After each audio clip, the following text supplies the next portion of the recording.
안녕하세요. 저는 올해 33살 여자이고요. 직업은 군무원입니다.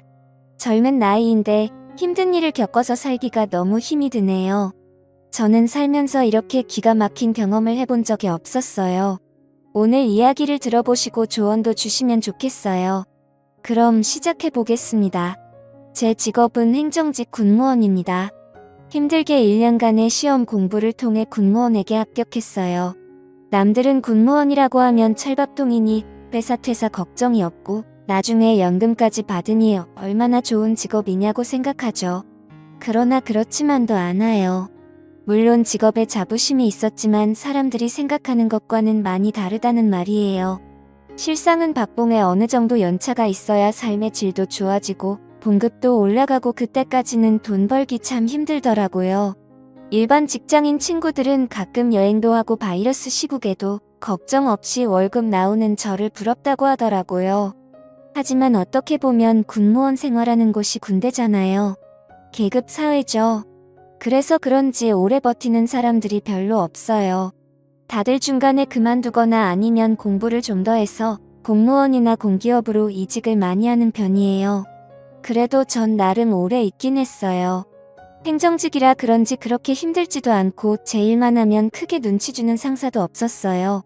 이렇게 한 직장에서 일하면서 남편을 만나 결혼도 했습니다. 남편은 육군 소령이고요.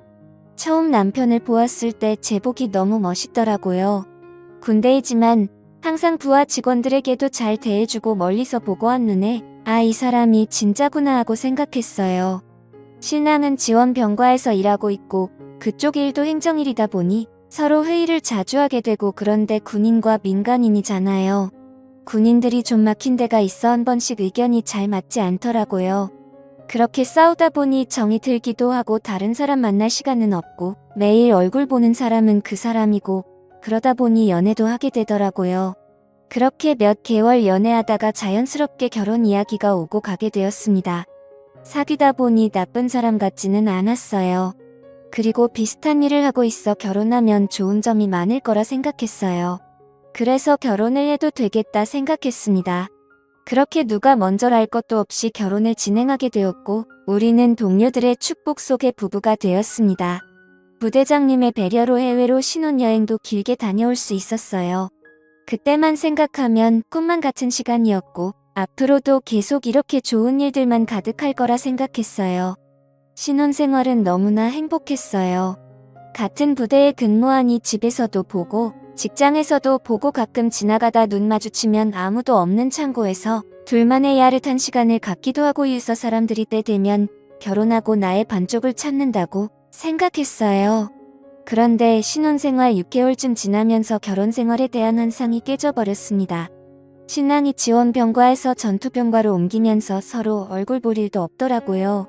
제가 시간이 나면 남편은 훈련으로 인해 바쁘고 남편이 시간이 나면 제가 정신없이 바쁘더라고. 어쩌다 둘 다 시간이 생겨도 데이트보다는 밀린 잠을 자는데 먼저이고 결혼만 했다 뿐이지 전과 별로 달라진 게 없더라고요. 나중에는 이게 부부인지 군대 동기인지 분간하기 어려웠어요. 그냥 한 집에 사는 룸메이트 같았습니다. 그러다 보니 부부간의 애정도 별로 없었어요.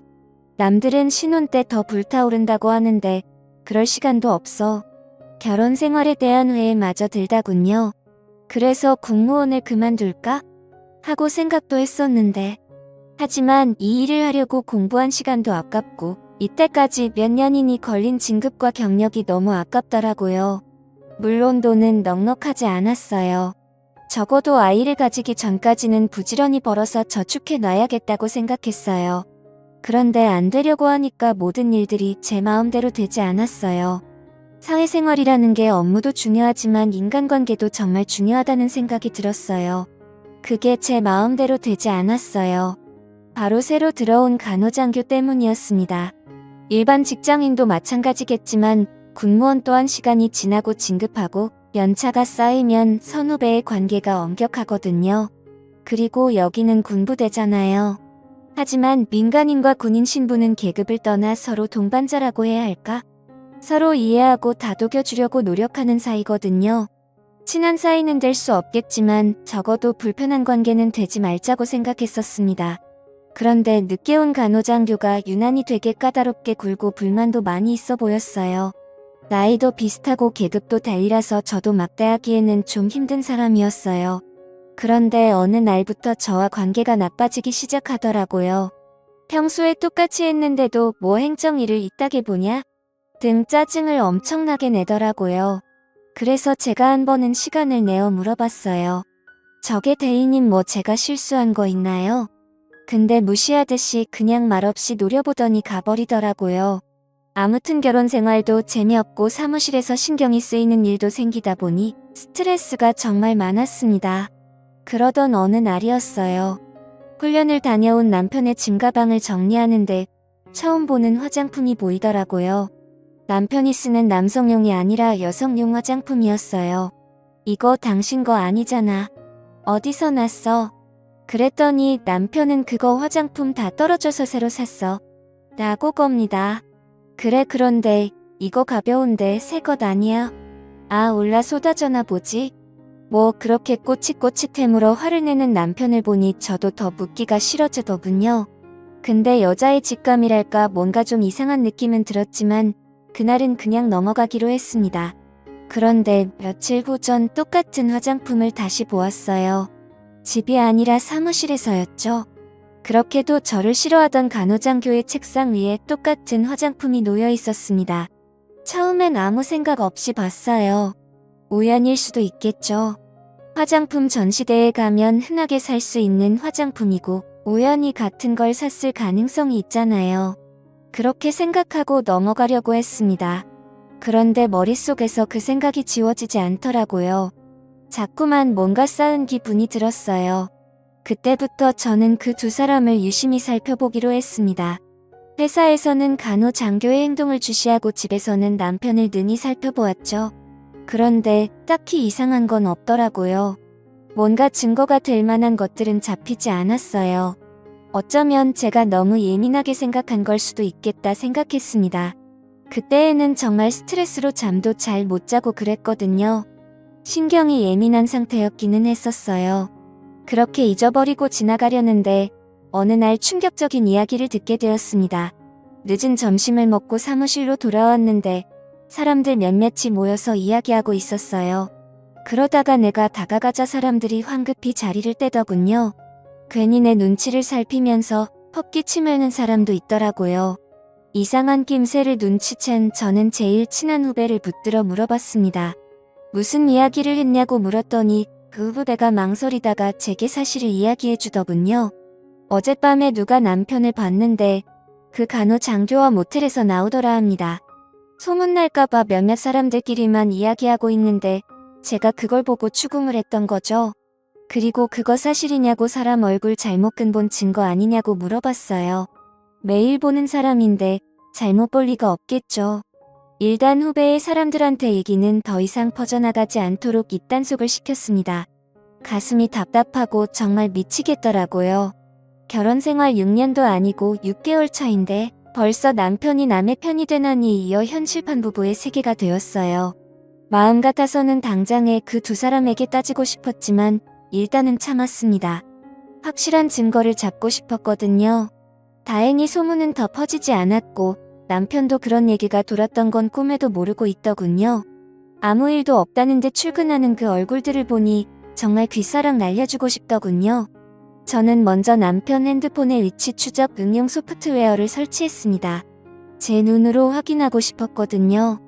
응용 소프트웨어를 깔면서 문자랑 통화 내용을 봤는데 벌써 지워버렸는지 없더라고요. 그렇게 남편의 행적을 추적하던 중 드디어 남편이 수상한 길로 가는 걸 발견했고 얼른 택시를 타고 남편이 있는 곳으로 향했습니다. 위치 신호는 뒤 골목에 있는 모텔에서 멈춰 신호가 잡히더군요. 저도 그 앞에서 한참 동안 잠복해 있었어요. 얼마 후 예상대로 남편과 그 간호장도는 나란히 손을 잡고 같이 나오더군요. 그걸로 증거는 충분했습니다. 하지만 전 바로 행동하지 않았어요. 그렇게 시시하게 끝내고 싶지 않았거든요. 일단 두 사람이 같이 있다는 증거는 확인했으니 그냥 이대로 끝내기에는 너무나 화가 나더라고요. 어떻게 할까 고민하다가 한 가지 방법을 찾았어요. 일단 사무실에 연차를 내고 친구들과 일주일 정도 제주도 여행을 갔다고 남편에게 허락받았어요. 그 전에 저는 집에 몰래카메라를 설치했습니다. 핸드폰으로 집안 상태를 볼 수 있는 카메라였어요. 고화질의 소리도 녹음되는 기종으로 샀습니다. 물론 남편은 모르게 숨겨두었죠. 어차피 남편은 집안일에 관심이 없어서 그런 사소한 변화는 눈치도 없었거든요. 남편 성격상 일주일 동안 집을 비우게 되면 틀림없이 그 간호장교를 불러들일 거라고 생각했어요. 그리고 그 예상은 적중했습니다. 오래 걸리지도 않더군요. 제가 집을 비우자마자 간호장교가 들어오더군요. 그리고는 더 이상 말하지 않아도 알겠죠. 어떻게 신혼부부 집에서 그럴 생각을 했는지. 남편도 남편이지만 그 간호장교 정말 뻔뻔하더라고요. 그렇게 녹화된 영상은 모두 저장해 두었어요. 제주도 여행에서 집으로 왔을 때 아무 일 없다는 듯 생활했습니다. 얼굴만 봐도 토가 나올 것 같았어요. 그리고 드디어 폭탄을 터뜨릴 날이 밝았습니다. 월요일 오전 행정직원과 관련된 사람들과의 미팅 시간. 간호장교는 오늘도 멋있는 표정으로 들어오더라고요. 그래, 그 표정 얼마나 오래 가나 보자 하고 생각하니 웃음이 나왔어요. 드디어 회의 시작. 노트북에 연결된 영상을 보는 순간 회의에 모인 모든 사람이 깜짝 놀랐어요. 생각하지 않았던 영상이 나오자 처음에는 수근거리기만 하던 사람들이 영상 속 주인공들의 얼굴이 보이자 나지막이 소리를 내더라고요. 회의실은 완전히 아수라장이 되었습니다. 영상을 끌 생각도 못하고 다들 당황해서 하고 있었지요. 그러다가 뒤에서 이게 무슨 짓이야 라는 소리가 들려왔어요. 충격과 공포가 가득한 목소리였어요. 그리고는 손을 바들바들 떨면서 저를 노려보더라고요. 저도 지지 않고 같이 노려봤습니다.